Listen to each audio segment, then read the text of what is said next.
Pernah gak sih kamu merasa bingung dengan huruf-huruf di keyboard?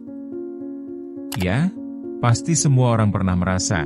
Terutama di saat kita lagi ngetik cepat dan seringkali jari-jari kita nyasar ke huruf yang salah. Kenapa sih harus ada urutan aneh seperti QWERTY yang bikin kita jadi bingung sendiri saat mengetik? Apakah ada alasan yang lebih dalam atau ini hanya hasil dari kebiasaan buruk dalam desain? Ketika kita mulai menggali lebih dalam, kita akan menemukan bahwa tak ada yang sembrono di balik penamaan QWERTY ini. Ini bukan sekadar urutan huruf yang tidak masuk akal, tapi ada sejarah yang menyertainya. Mari kita telusuri jejak-jejaknya dan temukan bagaimana keyboard yang kita anggap biasa ini menyimpan kisah yang sangat menarik di balik desainnya. Di chapter pertama ini, kita akan membahas apa sebenarnya awal mula huruf-huruf tersebut diatur dengan cara yang menggelitik ini. Chapter 1, Asal-usul QWERTY. Awalnya, keyboard diciptakan untuk mesin ketik yang memiliki masalah serius. Saat terlalu cepat mengetik, huruf-huruf seringkali saling bertabrakan dan menyebabkan kerusakan. Nah, imajinasikan kamu seorang penulis dan setiap kali kamu ngetik, terdengar suara gedebuk menyakitkan dari mesin ketikmu. Apa yang terjadi? Kamu bakal lebih milih ngetik lambat atau menyerah sama kreativitas, bukan? Oleh karena itu, huruf-huruf pada mesin mulai diatur supaya jari gak tabrakan. Dan voila, lahirlah QWERTY. Ironisnya, sistem ini justru jadi kebiasaan dan berlanjut sampai keyboard modern kita. Kenapa? Karena begitu banyak yang sudah terlanjur nyaman dengan pola ini, meskipun sebenarnya ada alternatif yang lebih efektif. Siapa sangka, di balik sebuah keyboard ada cerita menarik yang bukan asal-asalan? Chapter 2, Alternatif lain yang terabaikan. Sementara QWERTY nyaman buat yang sudah terbiasa, ada desain lain yang sebenarnya lebih efisien. Contohnya, Dvorak.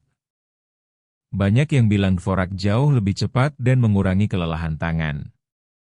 Tapi kenapa susah banget buat pindah ke sana? Jawabannya sederhana, habit. Manusia itu makhluk kebiasaan. Gak mau ribet, apalagi kalau sudah terbiasa. Jadi, meski banyak kritik terhadap QWERTY, orang lebih cenderung bertahan. Ironisnya, ketidakpuasan pada sesuatu yang jelas-jelas bisa lebih baik jadi hal yang lazim. Apa kamu pernah merasa terjebak dalam kenyamanan yang buruk? Nah, ini dia kenapa beberapa orang masih setia dengan QWERTY, meski tahu ada pilihan lain yang lebih baik. Chapter 3, Kecocokan dengan generasi. Kalau kamu lihat generasi sekarang, terutama Gen Z, mereka sudah benar-benar dekat dengan teknologi. Keyboard QWERTY yang mereka gunakan setiap hari seakan-akan jadi bagian dari diri mereka. Tapi pertanyaannya, apakah pola ini masih relevan?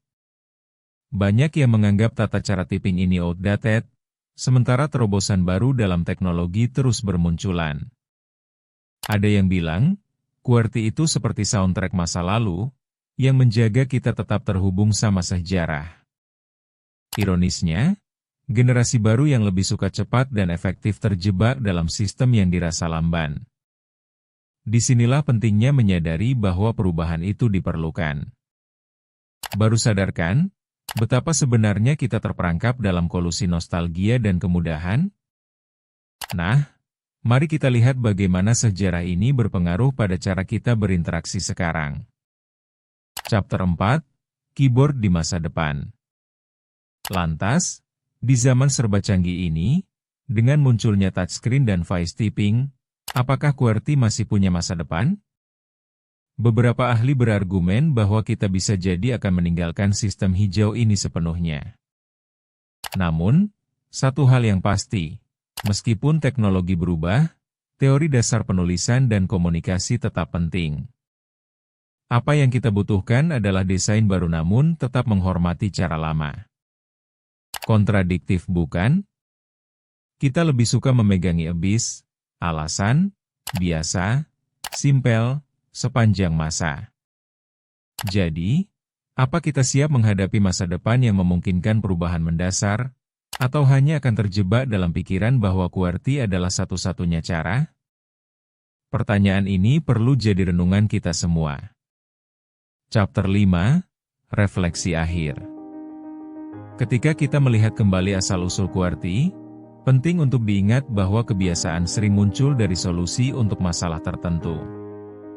Namun, semua hal ini seharusnya tidak menghentikan kita untuk bertanya, kapan terakhir kali kita menantang rutinitas kita? Apakah kita membiarkan desain buruk ini mengendalikan hidup kita atau kita mau menciptakan jalan baru? Mungkin, walaupun kita sudah terbiasa dengan cara lama, waktu untuk merubah pendekatan dalam hal apapun, termasuk mengetik, sudah tiba. Nah, mari kita ambil langkah kecil menuju pemubahan ini. Apa kamu siap untuk mencoba cara baru dan menghargai setiap inovasi yang pernah ada? Jangan sampai kita terjebak dalam zona nyaman yang cuma bikin kita mundur. Mari eksplor lebih banyak cerita menarik di channel Memoria. Karena setiap hal punya asal.